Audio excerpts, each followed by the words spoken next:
So it's time to sell your house, and you love your property. It's amazing. You've owned it for a while. The house was built in the early 2000s, and you are putting it on the market, going to push the value, doing your best to get as much as possible, right? So what's going to come up?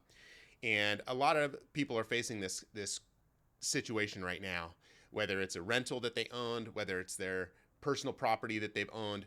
A lot of houses were built here in the valley in the early 2000s during the boom, and now those houses are 20 years old, 25 years old, and with the age comes things that are happening, things that are going wrong and breaking on these properties. One of the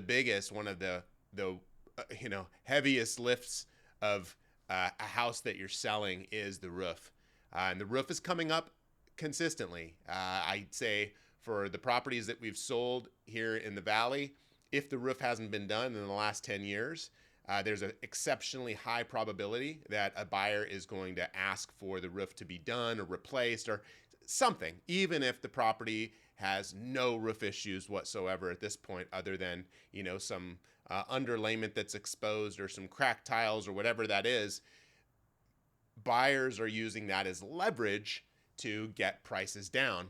How do I know this? Because we're doing it too, right? If we're going to represent a buyer right now, the better agents are using that stuff as leverage to ensure that they're getting the price down for their buyers to demonstrate value, which has been somewhat reduced in the real estate community over the last couple of years because of all these conversations about commission and is it worth it? Well, agents are always having to justify their commissions, right? We're always having to step up and show that we're able to provide additional value or more value than if somebody were to sell their home on their own.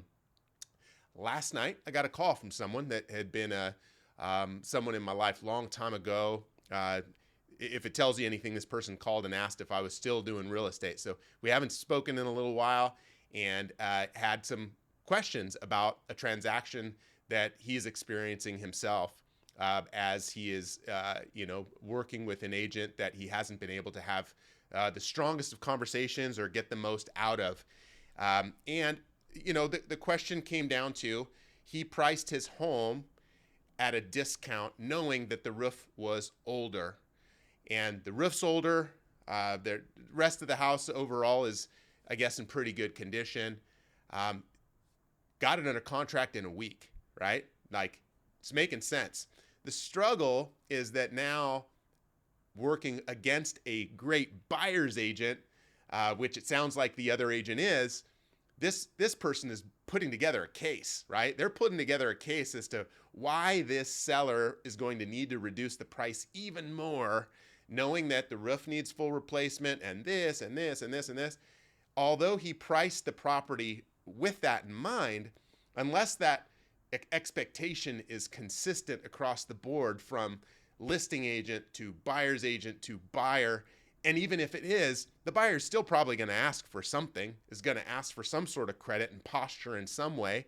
And again, if this is a personal transaction, I would not like to represent myself in transactions. Like, I don't. I'm an emotional guy, right? Like, I take things to a level where I overanalyze them and think about them and try to problem solve. Sometimes there's no need for that in these transactions because there hasn't been an ask yet, right?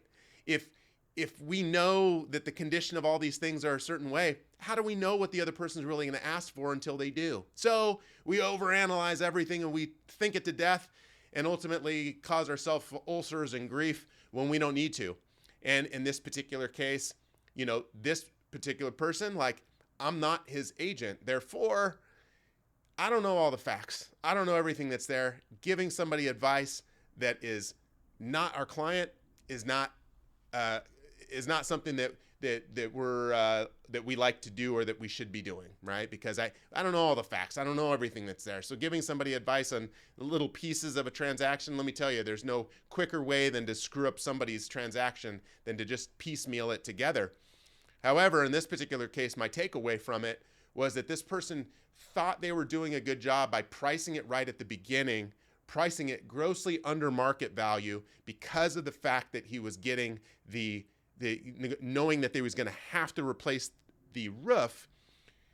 But now he's backing himself into a corner because he was hoping that the buyer would see that as good faith on his part by disclosing that the roof needs replacement. And now he's, fearful that the buyer's going to use that to their advantage, which of course they are, to get the price down even further, right? So again, pricing in this market, figuring these things out, this is very, very, very interesting stuff as we navigate these transactions for our clients, whether it's on the rental side or on the sale side. Like, these are all behind the scenes conversations that we're having either with other agents or other buyers or sellers, whatever that might look like, that can help paint a bigger, better picture for you when making those hard decisions. So as you have questions, anything else comes up in your life when it comes to the real estate stuff, feel free to consider us being that resource. It helps that we have a lot of volume, because in this market, like, we've got to be able to see what's happening and understand, like, hey, if changes are happening, like, you need to know, right? You need to know what expectations are in the market, because otherwise you might be working from a playbook that's 3 years old that doesn't even speak to what buyers or sellers' expectations are right now in this market.